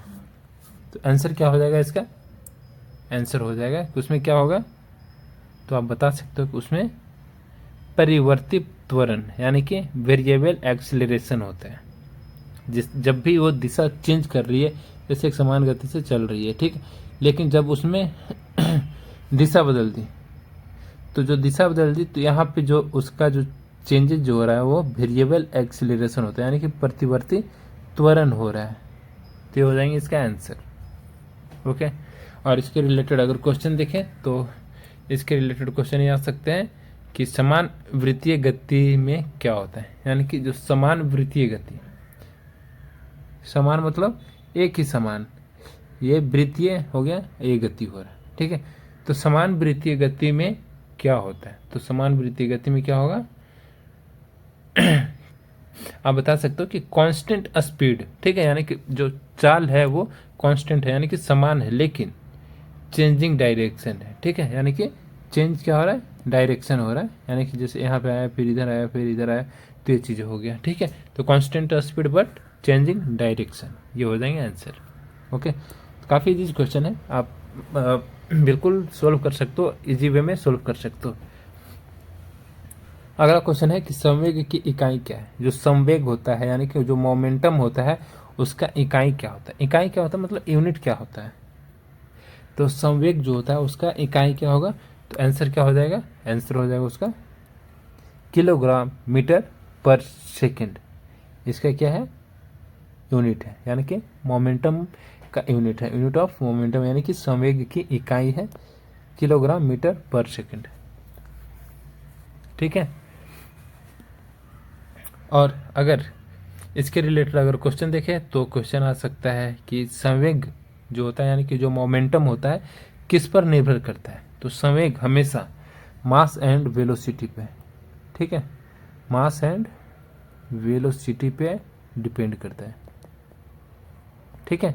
यह है मास एंड वेलोसिटी पे डिपेंड करेगा क्या? संवेग। तो ये हो जाएगा आंसर। ओके, फिर हम लोग देखेंगे अगला क्वेश्चन। अगला क्वेश्चन क्या है? मायोपिया। मायोपिया को हिंदी में क्या बोलते हैं? आपको पता होना चाहिए। क्वेश्चन क्या है? मायोपिया को ठीक करने के लिए कौन सा लेंस उपयोग किया जाता है?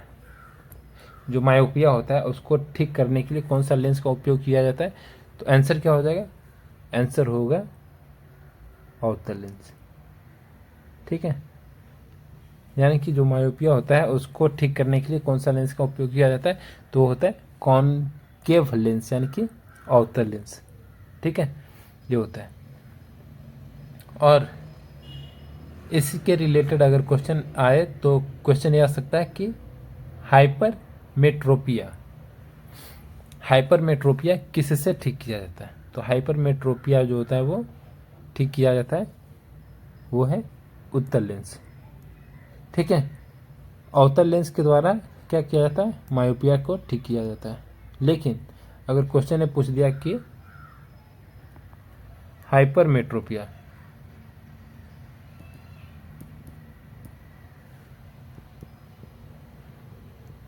हाइपरमेट्रोपिया, हाइपरमेट्रोपिया जो होता है किससे ठीक किया जाता है? तो वो है उत्तल लेंस, ठीक है, ये हो जाएंगे आंसर। अगला क्वेश्चन देखते हैं। अगला क्वेश्चन क्या है? दाब की एसआई इकाई क्या है? यानी कि SI unit of pressure, pressure का एसआई इकाई क्या होगा? तो आंसर क्या हो जाएगा? आंसर हो जाएगा पास्कल। जो पास्कल है वो दाब का एसआई इकाई है। ओके, ये हो जाएगा आंसर। और इसके रिलेटेड अगर क्वेश्चन देखें तो क्वेश्चन क्या आ जाएगा कि दाब की परिभाषा क्या है? यानी जो दाब है यानी कि प्रेशर जो है, प्रेशर की परिभाषा क्या है? तो हो जाएंगे force divided by area, force divided by area, ये हो जाएगा क्या? प्रेशर, यानी कि दाब का फॉर्मूला। ओके, ये हो जाएंगे आंसर।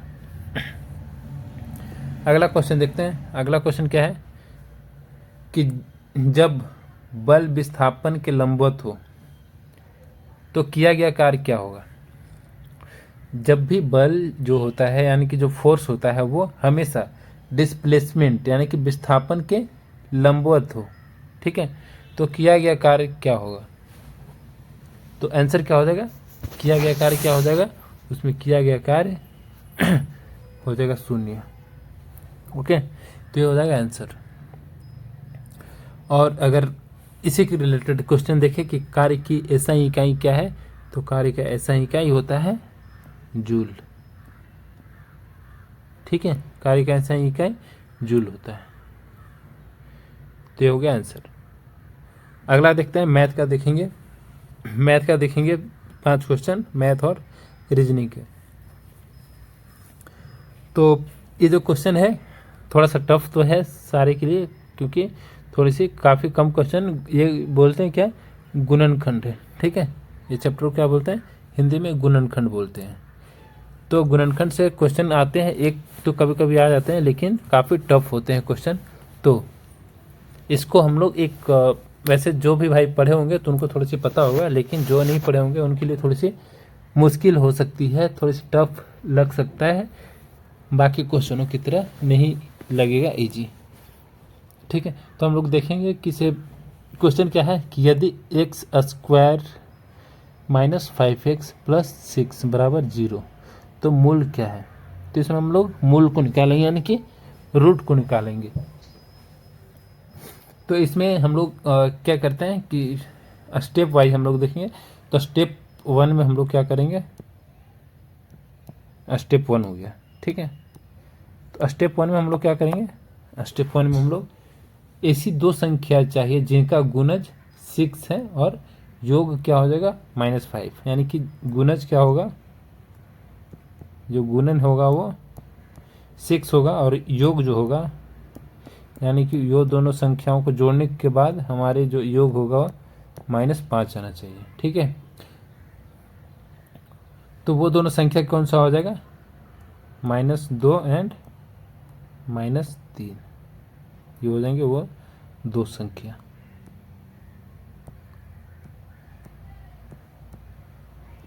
ठीक है। ये 2 संख्या हो जाएंगे जिसको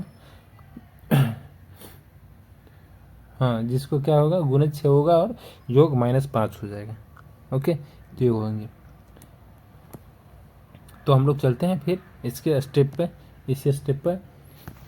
तो अब हम लोग लिख सकते हैं कि जैसे कि ये लिख सकते हैं ना कि X square minus 2x minus 3x plus 6 equal to कितना हो जाएगा 0, क्योंकि हम लोग को 0 ही लाना है ना, क्योंकि क्या था x square minus 5x plus 6 बराबर 0, तो 0 हम लोग को लाना है, तो गुणज पूछना है। तो फिर स्टेप चेंज करेंगे, स्टेप क्या हो जाएगा, स्टेप 2, ठीक है। स्टेप 2 में देखेंगे क्योंकि हम लोगों ने स्टेप 1 में ऑलरेडी किया है, ठीक है। तो स्टेप 2 में क्या है, स्टेप 2 में आएंगे ये कि x को कॉमन ले लिया, तो x कितना हो जाएगा, x -2 -3 इसमें कॉमन हो जाएगा, फिर x -2 हो जाएगा 0, ठीक है। तो x -2 ये हो जाएगा और x -3 इक्वल टू कितना हो जाएगा 0। फिर नेक्स्ट स्टेप में क्या हो जाएगा, नेक्स्ट स्टेप में हो जाएगा ये कि x -2 बराबर 0 और बराबर इक्वल टू x बराबर ये हो जाएगा, ठीक है। तो इसका जो x का वैल्यू आएगा कितना होगा, -3 इक्वल टू 0 एंड x बराबर क्या हो जाएगा 3, ठीक है।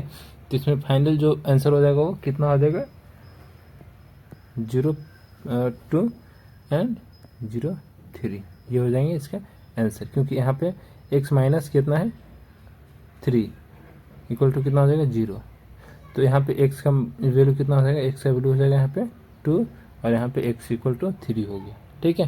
तो हो जाएगा आंसर। 2 एंड 3। तो हम लोग देखते हैं 2 एंड 3 आंसर कहाँ पे है, तो 2 एंड 3 ये है, यानी कि ऑप्शन ए जो है वो आंसर हो जाएगा। ठीक है, तो थोड़ा स्टफ है, एक बार में आप समझ नहीं पाओगे, थोड़ा सा उसके लिए प्रैक्टिस चाहिए। तो आप गुणनखंड का चैप्टर से थोड़ा सा प्रैक्टिस कर सकते हो आप। हाँ, अगला क्वेश्चन देखते हैं। अगला क्वेश्चन क्या है कि 48 और 180 का HCF क्या हो। ठीक है, तो 48 और 180 का HCF यानी कि 48 एंड 180 का HCF क्या होगा, तो ये आंसर बताना है। ठीक है, तो क्या हो जाएगा तो इसके लिए HCF के लिए तो आपको पता ही है कि HCF के लिए आपको बिल्कुल इजी वे में वही हो जाएगा कि जैसे 48 है और ये 180 है, तो यहाँ पे आप ऐसे लिख सकते हो 2 into 2 into 2 into 2 into 3 equal to कितना हो जाएगा 2 के 4 इंटू 3। ठीक है, यानी 1 2 3 4, ये 4 हो गए, 1 2 3 4। ठीक है, यानी 2 के पावर 4 इंटू 3। ठीक है, और यहाँ पे 180 का देखेंगे हम लोग 2 into 2 into 3 into 3 into 5 equal to कितना हो जाएगा 2 के पावर 2 हो जाएगा इंटू 3 के पावर 2 हो जाएगा इंटू 5 हो जाएगा। ठीक है, इंटू 5 हो जाएगा। ठीक है, तो इसमें कॉमन हम लोग फिर देखेंगे ये कॉमन क्या हो जाएगा, तो कॉमन देखेंगे कि कॉमन हो जाएगा 2 के पावर 4 हो जाएगा बराबर 4 और 3 के पावर 1 इक्वल टू कितना हो जाएगा 3। ठीक है, फिर इसमें 4 इंटू 3 में डिवाइड करेंगे तो मल्टीप्लाई करेंगे तो कितना हो जाएगा 12। ठीक है, तो आंसर क्या हो जाएगा 12। ठीक है, HCF बराबर हो जाएगा 12, ये हो जाएंगे आंसर। तो काफ़ी इजी है, आप थोड़ी सी आप मतलब इसमें कोई वैसा हार्ड वर्क की जरूरी नहीं है, बस आप ऐसे 2 सेकंड में भी आप निकाल सकते हो। मैंने बस समझाने की तरीके से आपको लॉन्ग में लेकर गया हूँ। ठीक है, ये हो जाएंगे आंसर। फिर अगला क्वेश्चन देखते हैं। अगला क्वेश्चन क्या है, कोडिंग डिकोडिंग का एक क्वेश्चन है कि कैट इक्वल टू कितना हो जाएगा DBU, तो बैट बराबर क्या होगा। ठीक है, तो इसको जिस वे में हम लोग समझते हैं, इसमें क्या किया है सबको एक एक बढ़ा दिया है। ठीक है, +1 किया है, +1 किया है, +1 किया, यानी C के बाद क्या होगा D, A के बराबर B, T के बाद U आएगा। ठीक है, तो वैसे हम लोग देखें कि B के बाद क्या हो जाएगा C, A के बराबर A के बाद क्या हो जाएगा B, T के बराबर क्या हो जाएगा U, तो CBU जो है वो आंसर हो जाएंगे। ठीक है, ये है, तो काफ़ी इजी है, सब में एक एक बढ़ाया। ठीक है, ये है। अगला क्वेश्चन देखते हैं। अगला क्वेश्चन क्या है, 6 बढ़ाया 18 बढ़ाया, यहाँ पे कितना बढ़ाया नहीं, यानी कि यहाँ पे आप देख सकते हो 3 के गुणज में 3 तिहाई 9, 9 तिया 27, 27 तिया 81, तो 81 तिया 81 में 3 से मल्टीप्लाई करेंगे तो कितना हो जाएगा 243, यानी कि ये हो जाएगा आंसर 243। ठीक है, ऐसा काफ़ी इजी क्वेश्चन आते हैं। अगला क्वेश्चन देखते हैं। अगला क्वेश्चन ये है कि नर्स का दाईं और दर्पण प्रतिबिंब क्या होगा, यानी कि मिरर से क्वेश्चन है, ये भी रीजनिंग का क्वेश्चन है और काफ़ी इजी क्वेश्चन आते हैं रीजनिंग का कि जो नर्स है, नर्स का दाईं ओर दर्पण प्रतिबिंब क्या होगा, यानी कि जब दर्पण में देखेंगे दाईं ओर से तो उसका प्रतिबिंब कैसा बनेगा। तो आंसर क्या हो जाएगा, आंसर हो जाएगा, ऐसे तो इमेज तो है नहीं कि उसको मैं रोटेट करके दिखाऊं, नहीं तो फिर आपको रोटेट करके दिखाता। तो इसका आंसर क्या हो जाएगा, आंसर इसका हो जाएगा जो 40 है, 40 क्वेश्चन का इस टाइप्स का ये हो जाएगा। तो आप जब पेपर पे बनाओगे, पेपर पे भी ऐसे नर्स लिखकर NURAC, ठीक है, यानी कि जो ऐसे आप लिखकर और पेपर को उल्टा करके देखोगे ना दाईं ओर से, तो ऐसा ही दिखाई देगा। ठीक है, ऑप्शन ए की तरह। ठीक है, तो ऑप्शन ए आंसर हो जाएगा। फिर अगला देखते हैं। अगला जो 10 क्वेश्चन है 41 से 50 तक, वो है क्या जीके क्वेश्चन, और काफ़ी इजी क्वेश्चन है, तो आप इजी सोल्व कर सकते हो। ठीक है, तो देखते हैं इजी क्वेश्चन। अगला क्वेश्चन क्या है 41 कि भारतीय सेना की स्थापना कब हुई थी। जो भारतीय सेना यानी कि इंडियन आर्मी की आप तैयारी कर रहे हो, नर्सिंग असिस्टेंट बनना चाहते हो, तो इंडियन आर्मी का जो एस्टेब्लिश जो डेट है, ईस्वी है, वो आपको पता होना काफ़ी ज़रूरी है। तो 1895 में क्या हुआ था भारतीय सेना के गठन हुआ था, किसके द्वारा? ब्रिटिश के द्वारा। ठीक है, ब्रिटिश के द्वारा गठन हुई थी 1800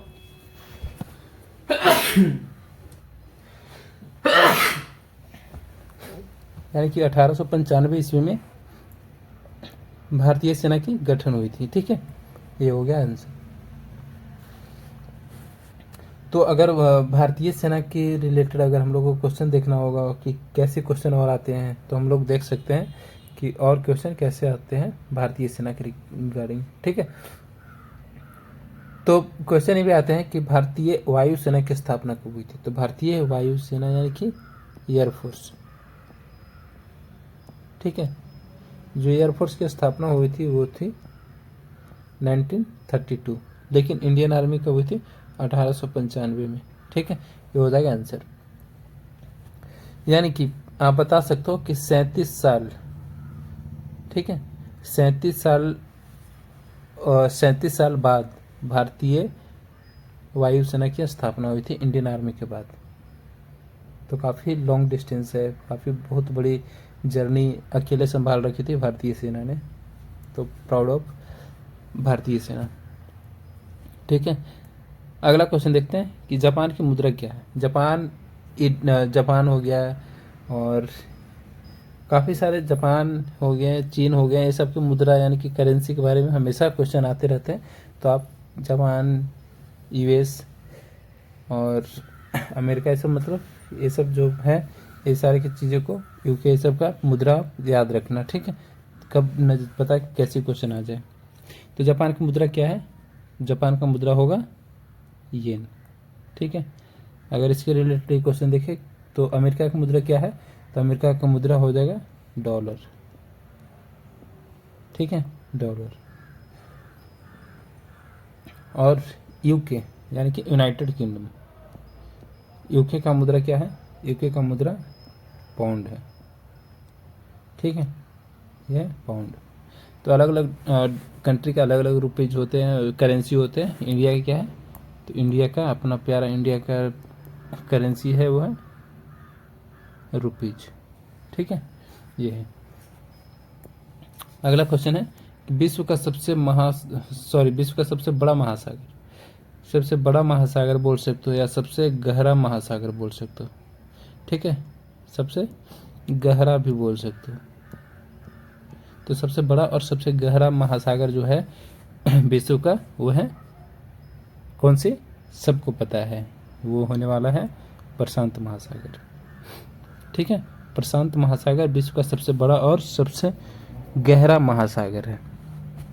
तो ये हो जाएंगे आंसर। अगर सबसे छोटा महासागर पूछ दिया कि विश्व का सबसे छोटा महासागर कौन सा है, तो आंसर क्या हो जाएंगे? आंसर हो जाएंगे आर्कटिक। ठीक है, आर्कटिक। ठीक है, ये जो है महासागर विश्व का सबसे छोटा महासागर है। ये हो जाएंगे आंसर। अगला क्वेश्चन देखते हैं। अगला क्वेश्चन क्या है? ऑस्ट्रेलिया का राजधानी कहाँ है? ठीक है, ऑस्ट्रेलिया का राजधानी वो है, आंसर क्या हो जाएगा? कैनबरा। ठीक है, कैनबरा इसकी राजधानी है। अगर इसी के रिलेटेड अगर क्वेश्चन पूछ दे कि अमेरिका की राजधानी कहाँ है, ये तो ऑस्ट्रेलिया का है, अमेरिका की राजधानी पूछ दे तो वो हो जाएंगे वाशिंगटन डीसी।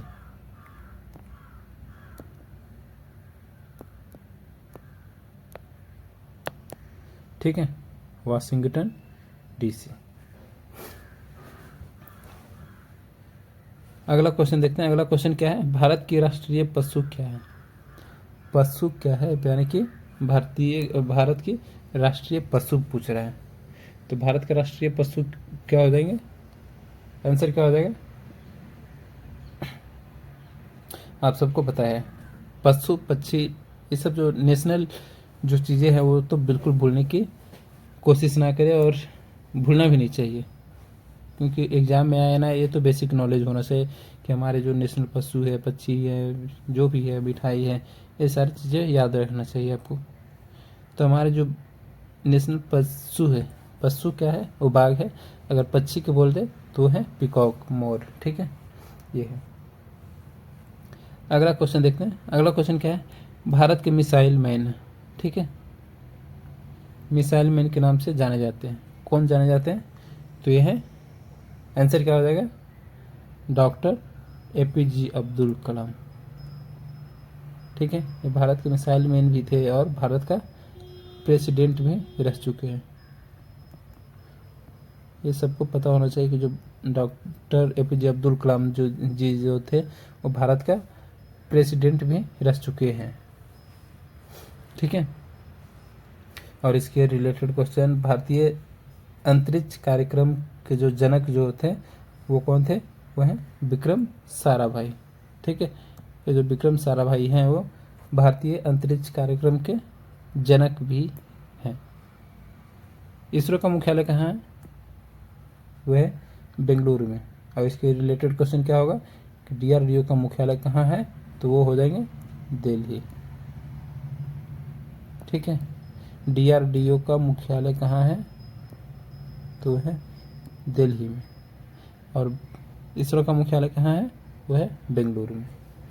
DRDO का फुल फॉर्म क्या होता है और इसरो का फुल फॉर्म क्या होता है? DRDO का फुल फॉर्म हो जाएगा डिफेंस रिसर्च डेवलपमेंट ऑर्गेनाइजेशन, और इसरो का हो जाएगा इंडियन स्पेस रिसर्च ऑर्गेनाइजेशन। ठीक है, दोनों एक गवर्नमेंट ऑर्गेनाइजेशन है जो भारतीय थल सेना या फिर भारतीय को अंतरिक्ष अनुसंधान या फिर जो भी है डिफेंस में काफ़ी अहम रोल ये करती है। ठीक है, अगला क्वेश्चन देखते हैं। अगला क्वेश्चन क्या है, भारत की सबसे लंबी नदी कौन सी है? तो है गंगा। और विश्व की सबसे लंबी नदी जो है वो है नील। ठीक है, ये है। तो आप याद रखें दोनों चीज़ों को। सेकेंड लास्ट क्वेश्चन है कि भारतीय संविधान कब लागू हुआ था? जो भारतीय संविधान जो था वो लागू कब हुआ था? तो आंसर क्या हो जाएगा इसका, 26 जनवरी 1950 को भारतीय संविधान लागू हुई थी। ठीक है, और इसके रिलेटेड क्वेश्चन आ जाएंगे कि जो भारतीय संविधान जो है कब अपनाया गया था? तो अपनाया गया कब था? तो यह है 26 नवंबर 1949 को अपनाया गया। और उसके जस्ट 2 महीने बाद यानी कि 26 जनवरी 1950 को क्या हुआ था, संविधान को अपना लिया गया था। ठीक है, यानी कि 26 नवंबर 1949 को लागू हुआ और 26 जनवरी 1950 को 26 नवंबर 1949 को क्या हुआ था, अपनाया गया था, और 26 जनवरी 1950 को लागू कर दिया था। ठीक है, अगला क्वेश्चन देखते हैं। अगला और लास्ट क्वेश्चन ये है कि हमारे सौर मंडल यानी कि जो सोलर सिस्टम है उसका सबसे बड़ा ग्रह कौन सा है? तो बड़ा ग्रह का अगर देखें तो सबसे बड़ा ग्रह वो है बृहस्पति। ठीक है, यानी हमारे सोलर सिस्टम का सबसे बड़ा ग्रह है वो है बृहस्पति, और जो हम लोग रह रहे हैं यानी कि जहाँ पे लिविंग पॉसिबल है वो है पृथ्वी। मंगल ग्रह को क्या बोलते हैं, रेड ग्रह कहा जाता है। ठीक है, और जो बृहस्पति है वो सबसे बड़ा है। अगर सबसे छोटा देखा जाए तो सबसे छोटा कौन सा है, वो है मरकरी। ठीक है, तो ये है मरकरी को इंग्लिश में बोलते हैं। ठीक है, तो ये है 50 क्वेश्चन। और अगर इसके रिलेटेड अगर जितने भी क्वेश्चन देखे हम लोगों ने उसको काफ़ी हेल्पफुल होंगे सारे भाइयों को एग्ज़ाम के लिए।